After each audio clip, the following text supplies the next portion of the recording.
Welcome to a football show, Monday edition, Eclipse edition, Misinformation edition. My name is Braden Gall. That is Zach Lyons. We, of course, are brought to you by Sinkers Beverages and the Kingston Group. Zach, how are you, sir? Good afternoon. Good to see you, my friend.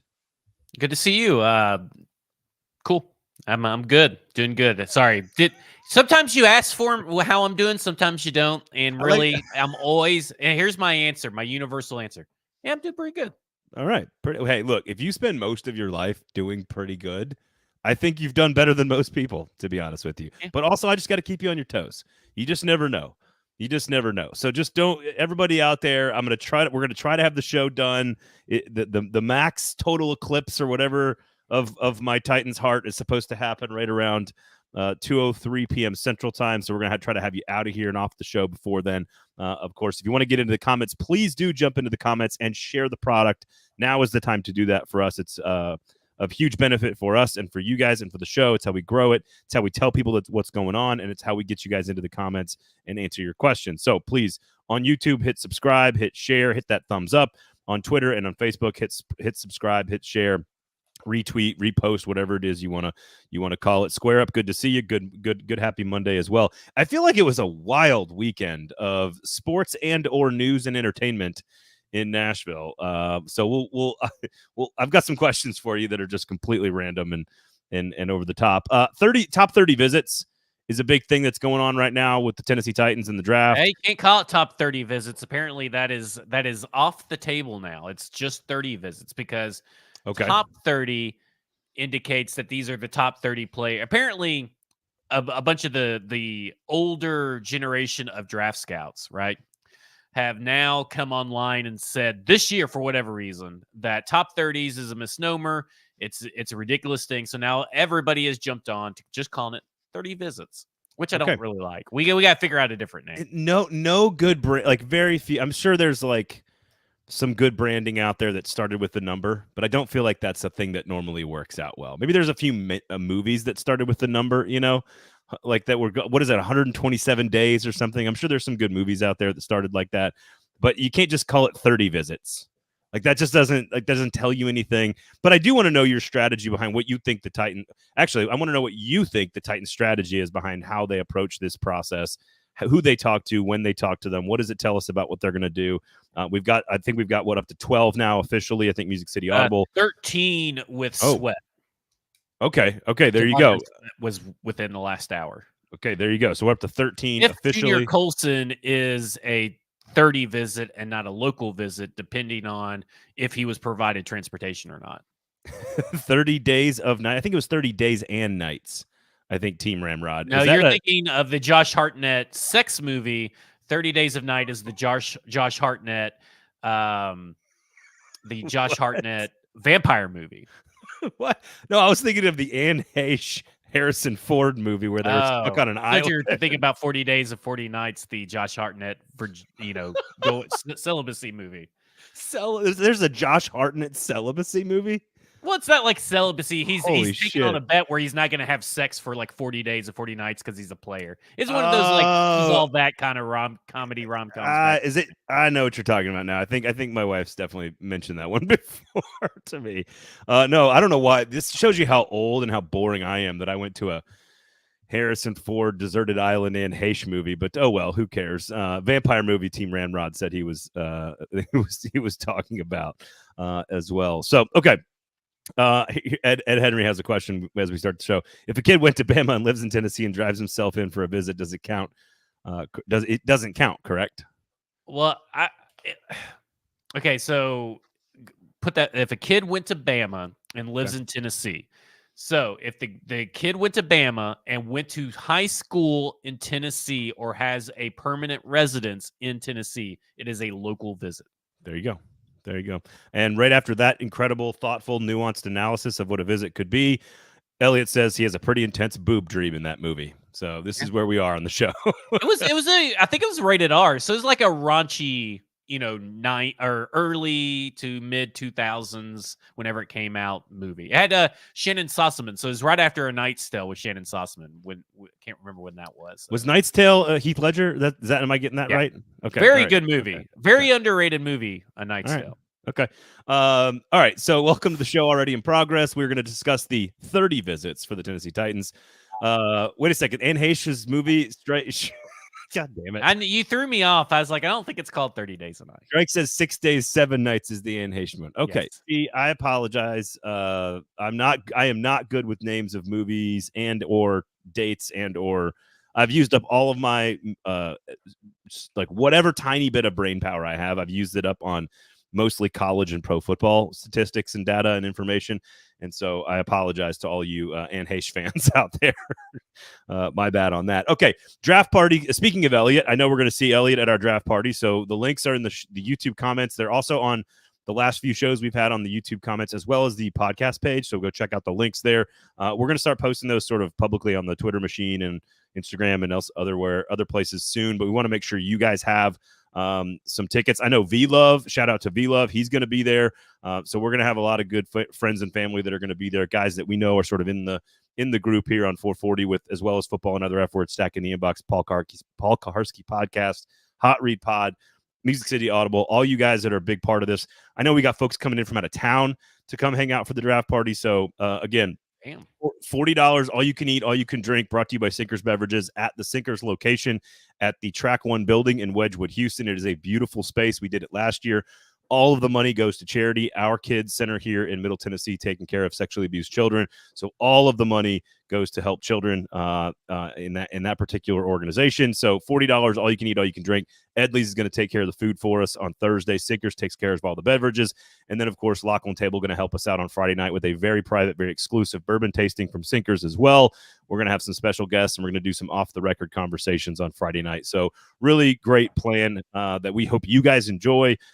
Really can't wait to do it and spend some time together with all you guys. That's really what this is all about. So go check out those links. They are in the YouTube show notes. They are in the podcast show notes and soon to be distributed across all platforms. So just want to make sure you guys all have first crack at that because we are only selling a limited number of tickets. So I would be remiss, though, if I also didn't say special thanks to our great sponsor, Kingston Group, who has been with the company since basically 2021 January.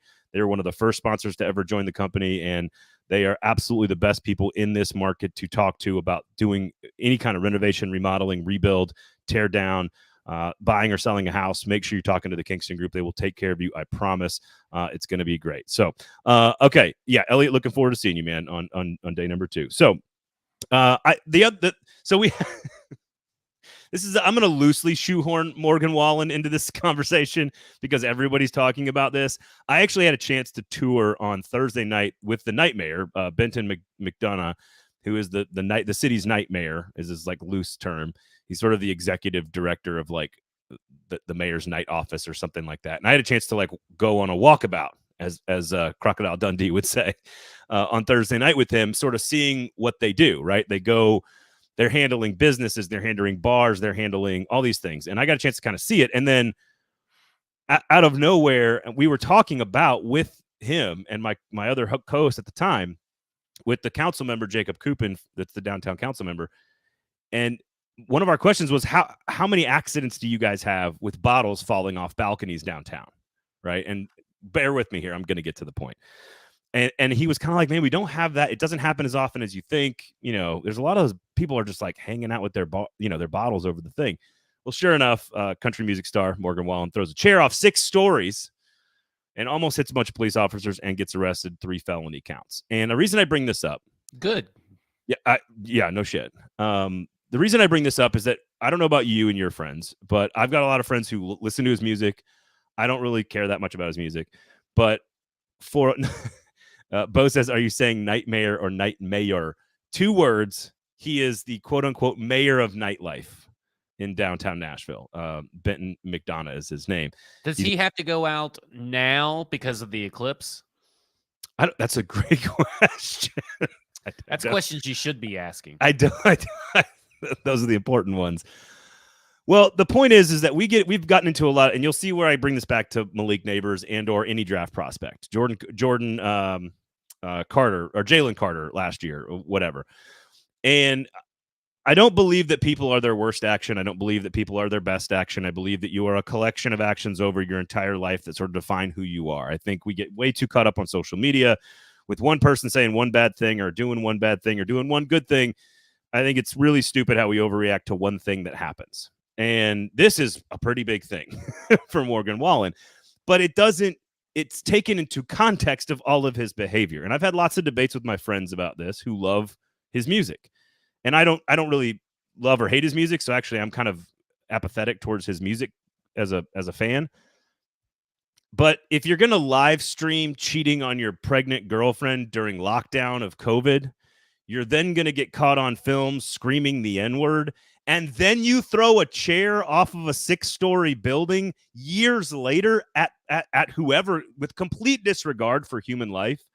I feel like I can take your behavior and say it's not just an incident. You're kind of a piece of shit at this point.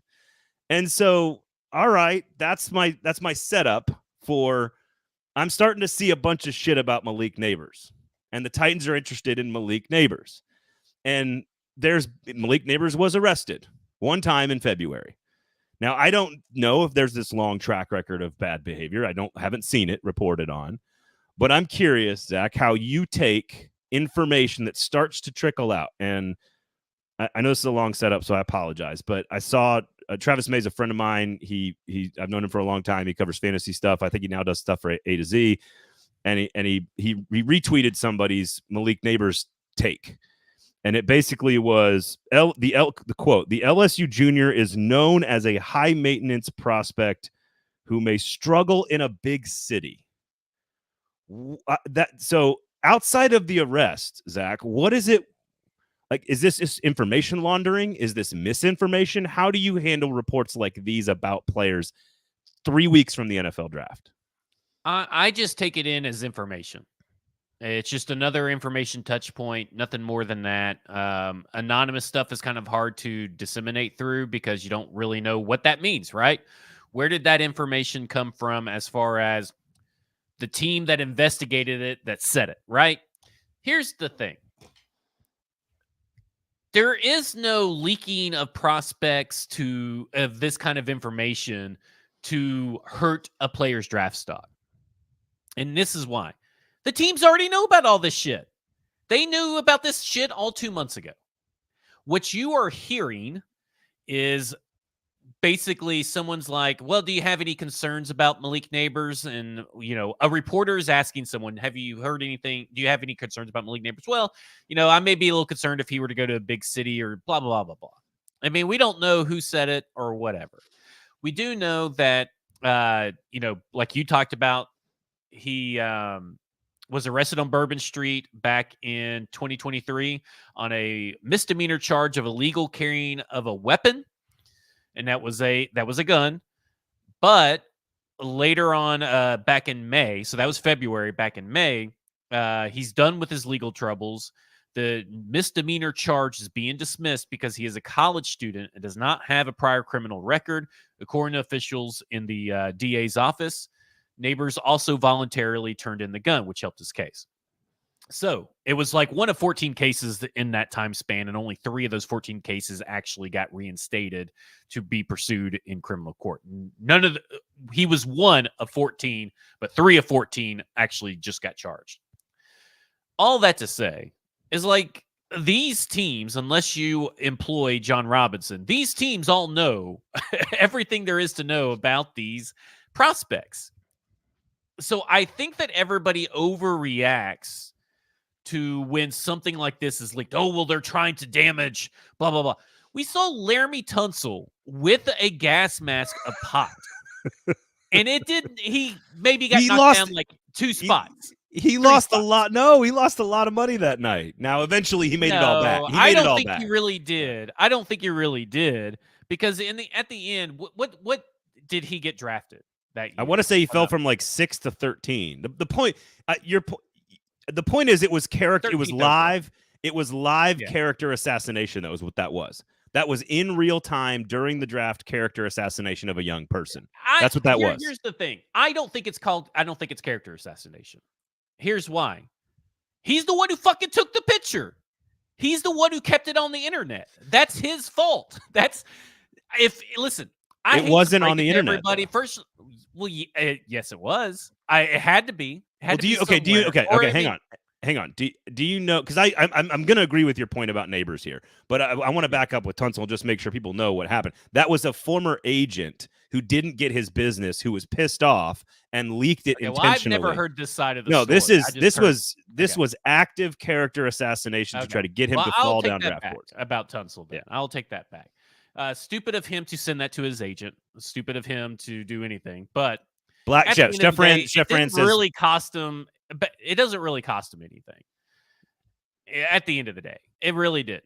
And what I look at this is like teams already know most of this stuff.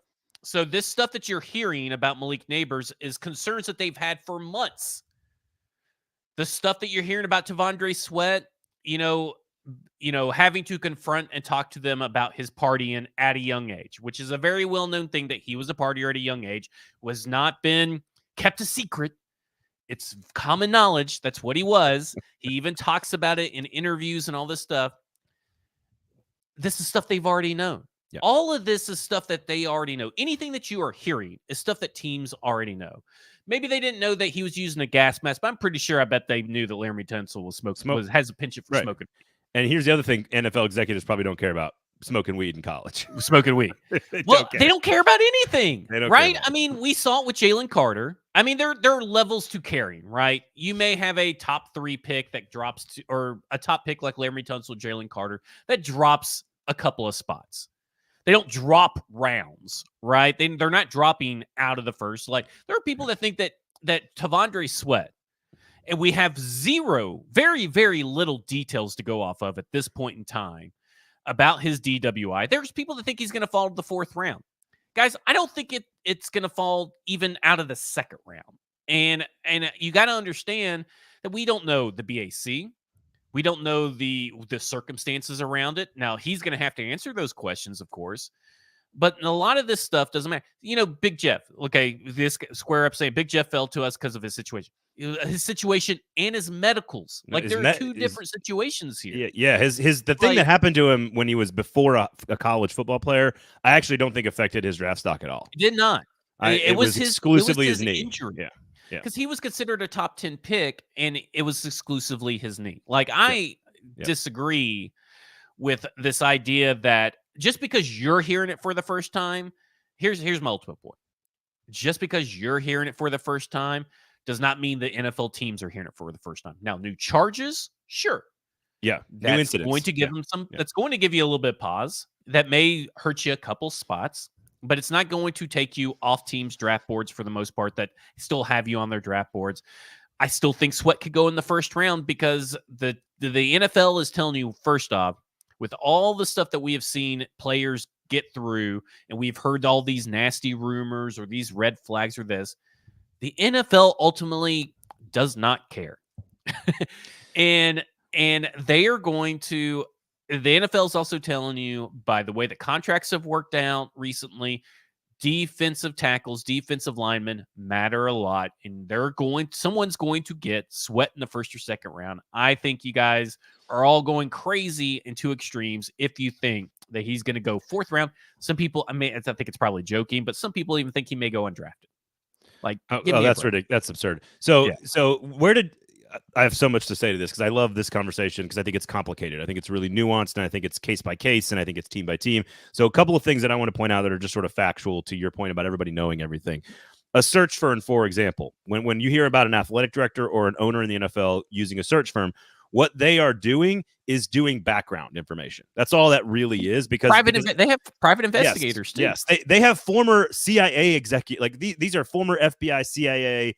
These are former law enforcement people that are doing private security that are on the ground in every city. Because if you're the athletic director at Tennessee or Amy Adams Strunk for the Titans, you cannot exist in every place. You can't live in every market. You can't travel to every town and do research on every assistant or head coach. And so what you do, and this is the same for players, you have background security people that generally are former military or former again, CIA, FBI, NSA, whatever, that do work for you professionally investigating these people. So they know all of this stuff. Now, one of the things that you just kind of triggered in my head, I'm curious about Dak Prescott, because I think Dak Prescott the thing is that, oh, he got the DUI and he fell.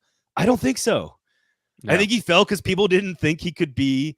He was like Russell Wilson falling in the draft. Different reasons, but like they didn't think he had the pro pocket, stand in the pocket, deliver the football talent. And so he fell, and the DUI is an easy excuse for them to be like, if he was Andrew Luck and had a DUI, he'd still be a top 5 pick.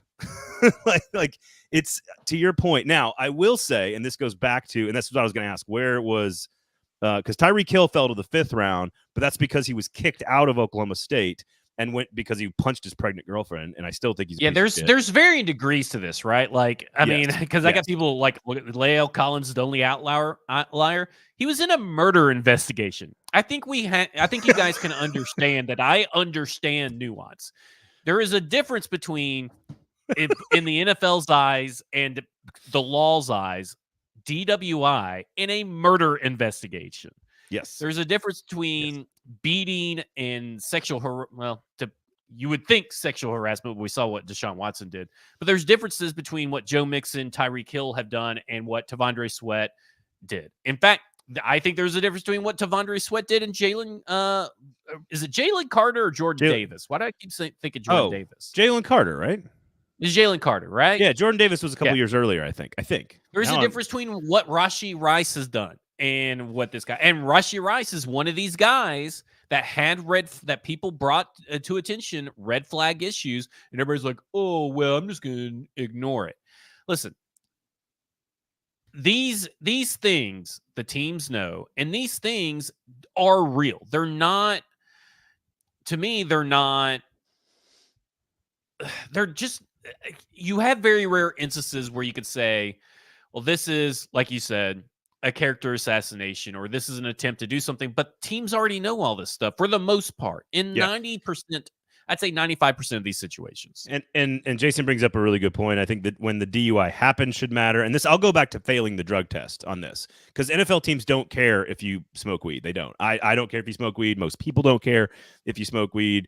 It's legal. It's a largely effective plant from God that helps people and saves people's lives and has almost no adverse effect on the human body. Off my soapbox. But what I think, what at least old school NFL thinking was that we are telling you we're going to test you. And if you cannot just take it easy for a month, it's more about your maybe lack of commitment or understanding. It's more about the fact that you failed it when we told you we were going to take it than you actually want to smoke weed in the first place. I think that's maybe I'm okay with sort of parsing it out that way. If you want to also kind of look at it like this was a Sunday afternoon, right? So maybe he went to brunch and had some mimosas and he got behind a car and he just got caught. There's no excuse. There's no excuse, but we don't know the extent of it. I think everybody's taking the leap that, well, this guy is, pounding beers, doing keg stands in the middle of a Sunday when he should be at church and driving 100 miles per hour down the Austin interstate. We don't know anything. We don't know. My thing is, we don't know any information about this right now. We don't know. I mean, maybe he was speeding. We just don't know. The report hasn't been put out there other than he has a history from a couple of years ago when he first got into college where he was a partier. And what we know from a football standpoint is that he went into Texas and he was a little bit of a partier early in the days, and then he got straightened out by some of the veterans in the locker room, and then he himself became a veteran leadership presence in that same Texas locker room, and he has matured, he has grown, but he is also like a 20-something-year-old dude. Yeah. So listen, Todd Downing was a 49-year-old dude, and with free Ubers. However old he was. With free Ubers unlimited. So a lot of comments here. I want to get to. You guys are doing a great job today. Square up starts with the W for a reason. That's right. That's right. I like that. Chef Fran says straight from God. Amen. I hear you. This is a great point by James, and I think this is what you were getting to, Zach, which is that the difference is talking about T'Vondre Sweat, I assume here, that he didn't, this is from James, didn't wreck the vehicle, drag race, or kill someone like Ruggs did. Henry Ruggs, of course. But that doesn't mean it couldn't have happened. Let's not downplay the action because of the result. I agree with that. That is absolutely true. But again, this goes back to supposed to get behind the wheel of a car after taking any kind of alcohol consumption. I agree. You're not supposed to, right? So So if everybody in here has for sure never done that, please comment. No, I look, absolutely. BAC is important, says Chef Ram. 1 drink per hour is the legal limit. I get all of that. What I think is ultimately why the Morgan Wallen thing stuck with me, with T'Vondre Sweat or with Malik Nabers or any other prospect we've ever talked about before or on this draft class, is that you are not just judged and should not just be judged on the one thing that you screw up, because none of us are perfect and can behave that way. If you are your worst thing and you're better every time else, that's fine. But it's very clear with Morgan Wallen that he's just kind of an asshole. Like, he's just kind of a douchebag and putting people's lives at risk by throwing a chair off a 6-story balcony in downtown Nashville. If that had been the only thing we'd ever heard about him, we might be more willing to say, all right, whatever. But the fact that we've seen all the other behavior kind of tells us, like, look, this is who you are. And to your point about NFL teams knowing this stuff, if T'Vondre Sweat's early partying and this DWI are a problem that has been a consistent behavioral issue for him throughout his entire career, and they all know it, and maybe that is why he falls on draft night. If it's not, and it's just a one-off or just an incident that happened, and it's not the exact, it's not who he is. What does a history of partying even mean, right? Well, I mean, I partied in like college. I mean, we don't know. That's what I'm saying, is that there's a lot of this information we don't know. But NFL teams, they don't have history of partying. NFL teams have, if it's history of partying, they have history of partying, and this dude is swinging his dick out, or punching people, or he is tossing himself off the roof. That's the information that they have. My biggest thing is that I see a lot of hypocrisy in just the last 24 hours between the Nabers one and the Sweat one. Everybody wants to bring up the Sweat red flags because they don't want the Tennessee Titans to draft Sweat at 38, but because they want to draft Nabers at 7, they're all like, oh, well, these red flags don't really matter. They don't exist. At the end of the day, you just have to trust the team's judgment, and we're trying to make character judgments on such little information that we are given. And right now, we don't have enough information about the T'Vondre Sweat situation. We don't have enough information about what Malik Nabers' fear the big city is going to do to him. We don't have that information. That's such a weird comment. It's such a weird comment. It's such a weird line. But I think your last line is the most important one. Like, we don't have the full picture of who these people are as individuals throughout the course of their entire college careers. But the NFL teams do. This is an interesting one here. Chef Rand says this: the video never should have been shown when Big Jeff got drafted. That happened before he started college, and it ruined the draft in Nashville. Number one, I don't think it ruined the draft. I do think it's completely appropriate. I think it's completely appropriate. I think the cherry trees ruined the draft conversation in Nashville, but I think it was completely appropriate to show if you're a broadcast network and you're covering Jeffrey Simmons getting drafted. But here's ultimately where I fall on this, and this I'm not trying to bring politics into this, but like Megan Barry's running for office again. She had to resign because of a scandal. We either live in America where you take your punishment and you move on to your second chance, or not. Like, Jeffrey Simmons did something wrong. It was the worst moment of his life. He shouldn't be judged as the worst moment of his life. He has now behaved in a way that indicates that was an outlier, and he's behaved better since then, period, full stop, across the board. And he got his suspension, I believe, from Mississippi State, which we could argue one game wasn't enough or whatever, but it went through the legal system. He got his punishment, and you move on. Like, if you pay your price in America, the whole point of our justice system is that once you pay your price, you move on. Anyway, now we're off on a tangent here. But took accountability, right? We've heard him take accountability. We heard him. Went through the process of actually talking to Miss Amy during the pre-draft process. So this is a good point of what these visits are for, which is what they're going to do. If you don't think that they're going to ask T'Vondre Sweat at every 30 draft visit about what the fuck just happened, why would you do something like that? Yeah. Then you're crazy, because that's what they're going to do. And that's what these visits are for.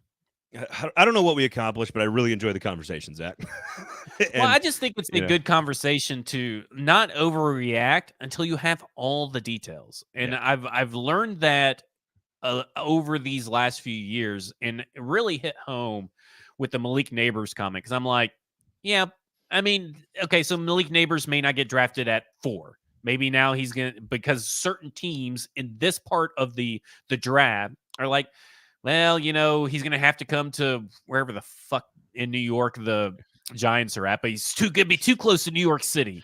So we're gonna have to, you know, take him on our draft board a little bit. I just don't think that that's the case, but no, I agree. And all the all the teams know all this stuff. And I think that to your point about what they do and don't care about, I think there, as you said earlier, there is a line, right? And and I think this applies to all of us for both as fans of musicians and football players. And this is ultimately kind of where it comes together too. If you are okay separating the art from the artist, you're allowed to do that. If you're a Chiefs fan or a Dolphins fan, I guess now, and you've rooted for Tyreek Hill your entire life, you are allowed to do that. I grew up a Packers fan. Unfortunately, every one of the people that I eventually end up idolizing turns into a piece of shit. Like Brett Favre and Aaron Rodgers were not the people that I thought they were when I was like 14 rooting for Brett Favre. Like, turns out he's kind of an asshole. Like, at the time, I didn't care. I was a kid. I was rooting for my favorite quarterback. And like, I listen to Michael Jackson's music. Yeah, you know, like, do we all listen to Michael Jackson's music? Yes, we do. But we separate sometimes, and sometimes those lines are different. It's based on the talent of the person we are rooting for or cheering for or enjoying their music or athletic ability. And some, like Aaron Hernandez got away with what he got away with at Florida because he was an elite football player.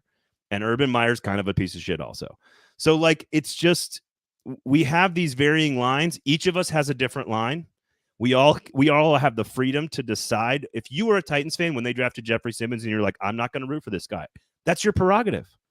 You're allowed to decide for yourself in this country what you will or won't stand for. That's okay too. So like, I think the conversation is super interesting, and I don't think it changes Malik Nabers. Now, here's what I will say, just to throw a grenade into the conversation at the end. I don't think the Titans should draft him at 7. I think they should trade back because I think they need to tackle more, and it has nothing to do with Malik Nabers off the field behavior.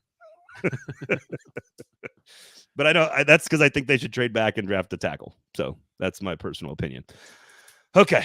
I just think the whole discussion, the way people view this, is just so off. It's one of those things where I never really thought it was off until a couple weeks ago. It just kind of hit me.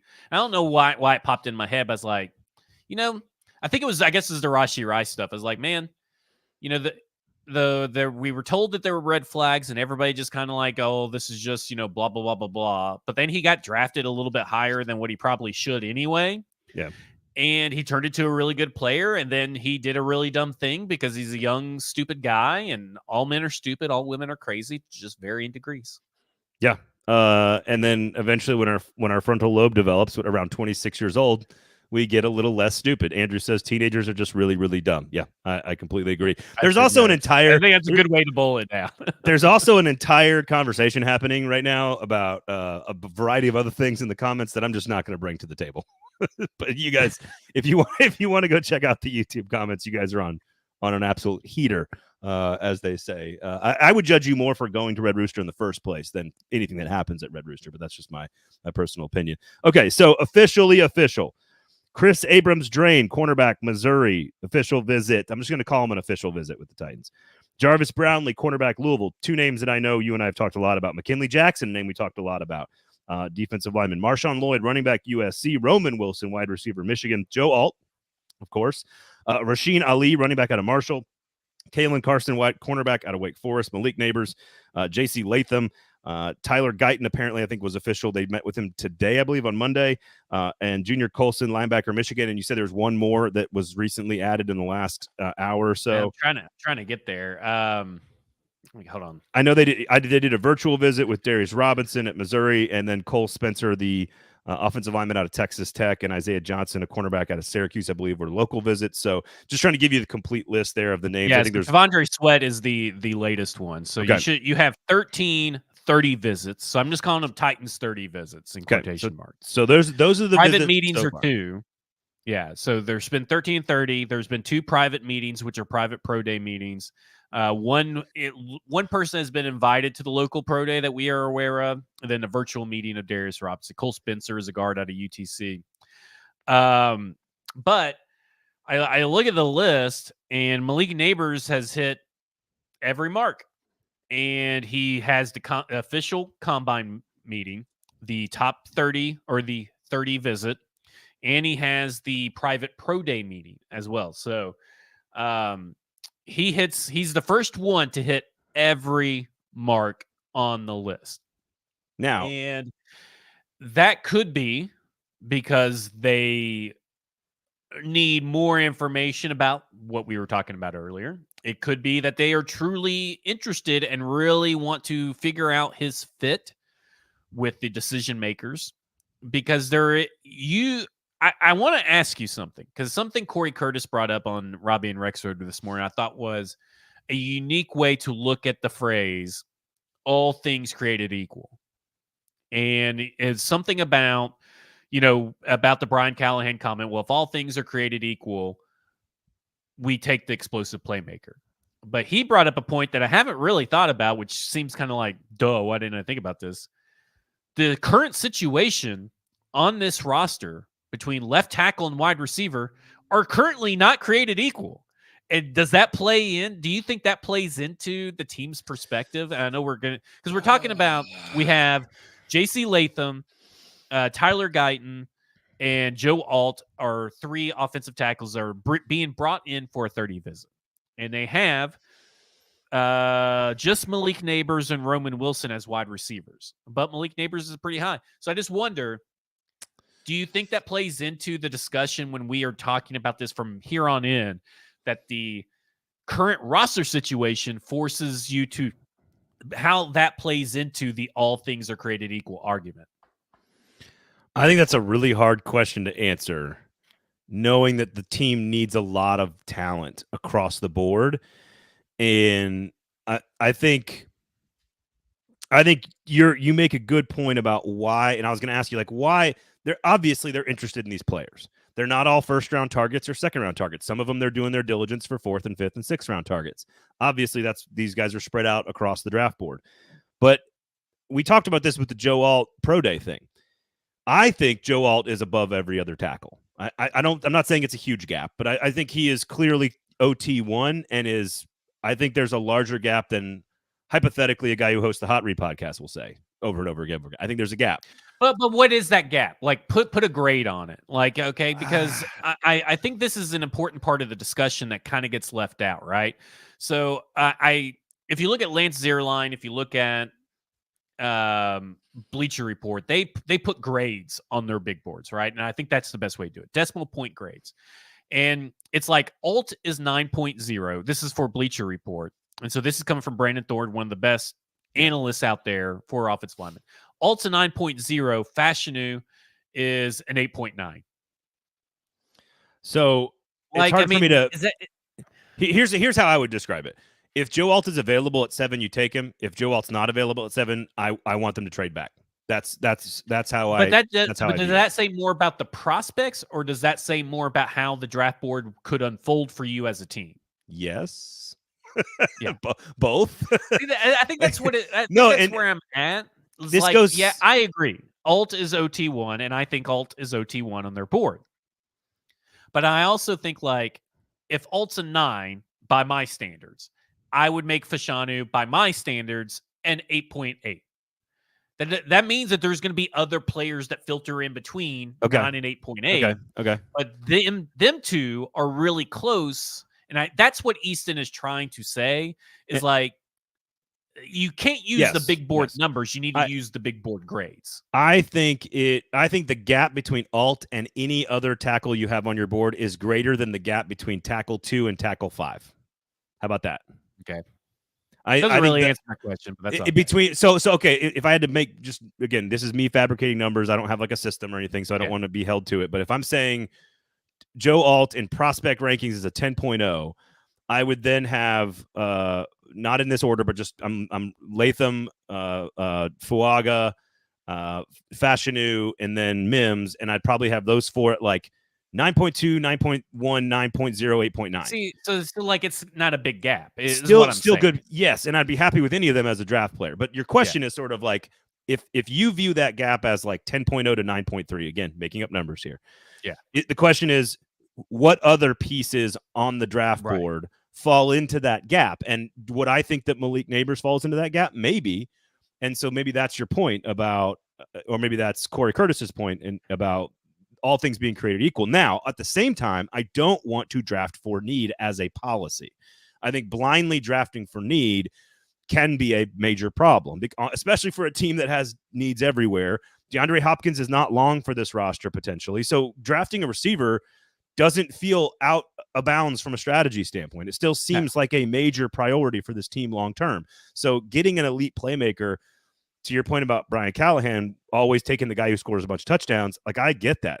I have no problem with them taking. My vote would be Rome Odunze at 7, but that's my vote. That's just my personal opinion. And so I said last week and the week before, I am fully convinced that they are not going to have an opportunity to draft Joe Alt, and they're going to trade back and take a tackle as they trade back. That's what I think is going to happen if I had to guess. But is it equal at 7, J.C. Latham versus Rome Odunze, or Olu Fashanu versus Malik Nabers? Like, let's use those 4 guys then. Yeah, and put them there. I would say I don't no. know. I would agree with you. I would say no. I personally would have Malik Nabers and Rome Odunze ranked over both those guys. But again, it's like a margin. I feel like people don't understand that the margins are so razor thin. I think Joe Alt is everybody's.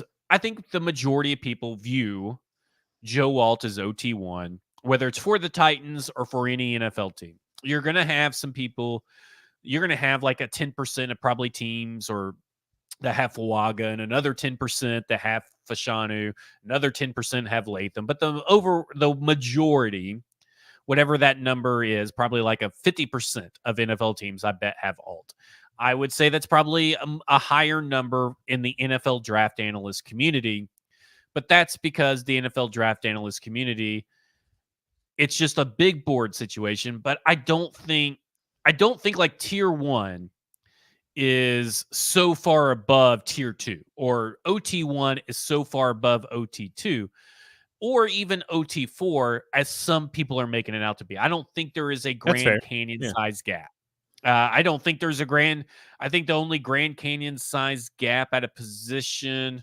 In fact, I don't even think there is one in this year's draft. I think that there's pretty good varying degrees of depth. You can maybe make a argument for linebacker, tight end.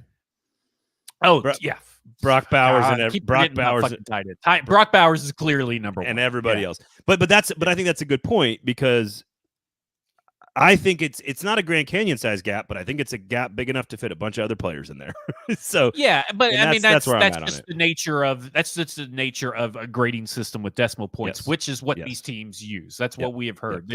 It is thin margins. And that's what I want people to understand. It is thin margins, and then like taste of preference, or so is it whatever you want to have. By the way, Ed Henry says public service announcement. Be careful.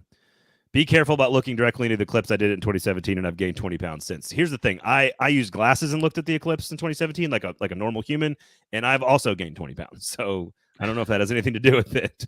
The data says no correlation. Also, special thanks to Sinkers Beverages Kingston Group for making sure that a football show is put on each and every Monday and Thursday live and free for you guys. We do appreciate that. Sign up for stackintheinbox.com. Football and other F words. You got the Paul Karski podcast, and of course Hot Read and Music City Audible as well. So lots of great stuff. Here's the thought. Me and Mike are going to be on the PK podcast this week. Ooh, there you go. So J.C. Latham gets a visit. Tyler Guyton gets a visit. Is there a chance that like Joe Alt is there? And this is way too simple, and they would never telegraph it like this, but I just like to think about it this way. I think they've interviewed Alt because they're like, okay, if we like him at 7, that's our guy. They're interviewing Latham because I could conceivably say that they like Latham higher than the other next 4 or 5 guys. So Latham's their trade back guy, and that Tyler Guyton is their top of the 2nd round guy. Is it fair to say that's the analysis? Agree. I think that's 100% fair. I think that's 100% right. I think it's 100% fair. You may be able to sneak in Fashanu in that Latham tier. We'll see if Fashanu's brought in, or if we ever even know. But I think that's the right way to look at it. I think that's 100% the right way to look at it. And I think that if they here's the thing. If Alt's not there and they can't trade back, it's Nabers. If Nabers is there, right? I think. Like, don't you think that's who it is? If they can't trade back, is it Dunze? Is it Dunze there? I don't know. I don't think that they. I think Nabers is their guy. No, I know why you think that. It's very simply put. He's the guy that you can immediately fit in this year, and he can take over next year. Like, he has an impact position. He has a spot waiting for him on this roster, right? Like that to me, like Odunze is kind of like, okay, well, we maybe could put him in the slot, but really maybe we put Calvin Ridley. Like, there's a lot of dependency for Odunze. He will have a role, but there's a lot of dependency and moving parts for Odunze. But I think that Nabers is their guy. What about Roman? What about Roman Wilson on the board? Are you saying that is that an option at 38? Is that what that is? Well, we'll get there. But I'm trying to help your point. Okay. What I'm saying is that if Alt's not there, but Nabers is there, and they can't trade back, they go Nabers. Then you'd be looking at Tyler Guyton in the second. That's the situation that I see unfolding for that. Because I think at this point that they, I think you're right. I think it's Alt trade back based on a bunch of different information. That's why I love this draft, because we're kind of having to piece together all this stuff, and you have to remain open. You cannot be so entrenched in certain things. I kind of think like it's Alt, trade back, Malik Nabers. I tend to agree with that. Glory Day Sports says Guyton is a break Next glass. Next week will be a totally different thing. Guyton says Guyton is a break glass in case of emergency. That's what he has to say. Chef Rand says we need a Dunze as a true X. I don't see Hopkins as an X anymore, not a vertical threat. This year he'd be fine. I think next year, obviously, they do need somebody like that. There was a lot of questions earlier from a lot of you guys and we didn't get a chance to address them about, and I'll see if I can find them. So basically, a bunch of you guys asked how we feel about Junior Colson, who's on the list. Love Junior Colson. And you and I are both like a trade back situation. You and I are both very high on Junior Colson, but because he's on this list, and I'm looking at the other names on this list, for now, there's still 17 other slots that could be filled here. It does look like, so what I did is I put little twos next to names that I think could be options for the Titans at 2 based on this list. Darius Robinson has a 2 next to his name. Roman Wilson has a 2 next to his name. I think it would be a little early for Roman Wilson, but I think he can play right away in the slot with both Hopkins and Ridley. And I am not shocked that Junior Colson is on this list as maybe their number 1 linebacker on the entire board.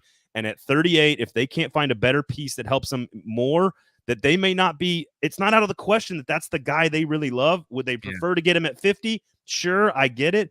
But if he's your number 1 middle, it does. And if he's your number 1 middle linebacker, who fucking cares if you take him at 46 or not, get the number 1 middle linebacker that helps your team today. So I could see Junior Colson being in play at 38, which is crazy, but I could see it.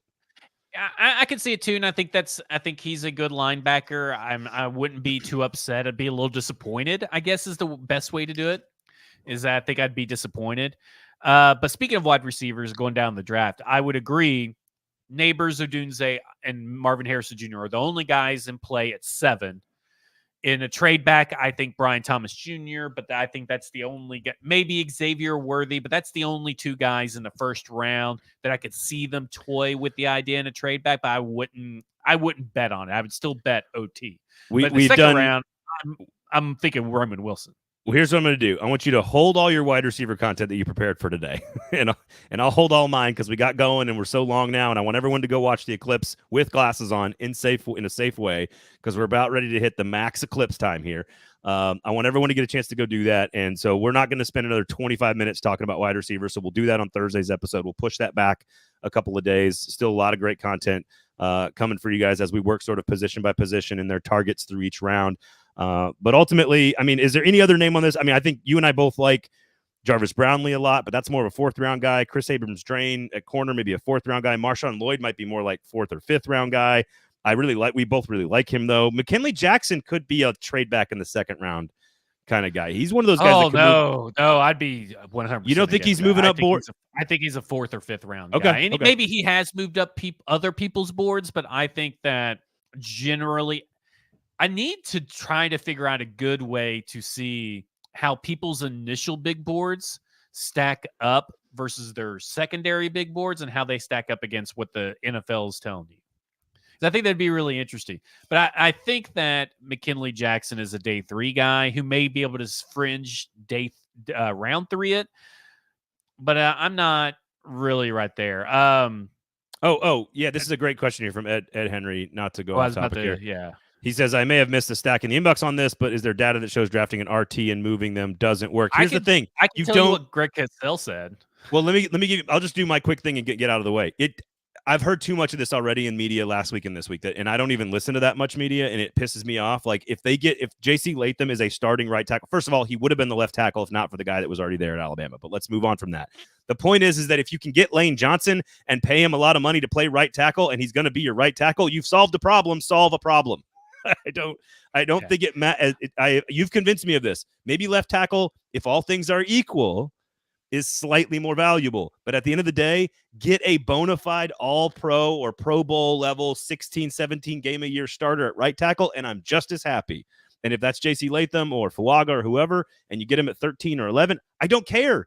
Get the starting bona fide right or left tackle, one of them. You got to get one of them no matter what happens. And if it's right, I don't have a problem with that. If it's left, even better, but I don't have a problem with it. Greg Cosell says it's not that big of a deal. Yeah. But it all depends on your skill set, your size, your profile that way, because basically there's your right tackle still lines up against premier pass rusher. So Greg Cosell says it's no big deal to take a guy. You just have to decide. My thing is you need to decide fairly early on what the guy is and not play around with it. That's my. I don't have any data to back up anything I said. I'm just telling you what Greg Cosell said and what my personal opinion is. Don't screw around with a rookie offensive lineman. Figure out where he's at. Keep him there. And it does not matter what happens around you. Peter Skoronski, left guard.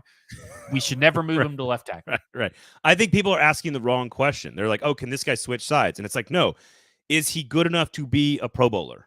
It doesn't matter. Is he just a right tackle? It doesn't matter. They need one of those too. Like, they have to. Is he a bona fide upgrade starting caliber player for the next 6 to 10 years?